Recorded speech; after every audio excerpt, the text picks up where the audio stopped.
నమస్కారం, ఘంటారావానికి స్వాగతం. ముందుగా ప్రధానాంశాలు. క్యాతనపల్లి మున్సిపాలిటీలో ఉద్రిక్తత, బీఆర్ఎస్ నేత Balka Suman arrest.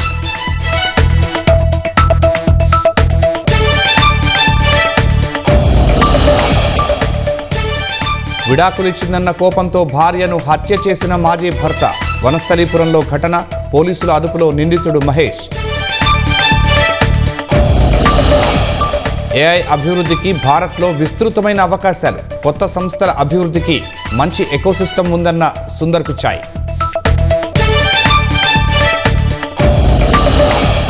రష్యాపై Bharat America trade deal ప్రభావం, ఇండియాకు 40% పడిపోయిన మాస్కో దిగుమతులు.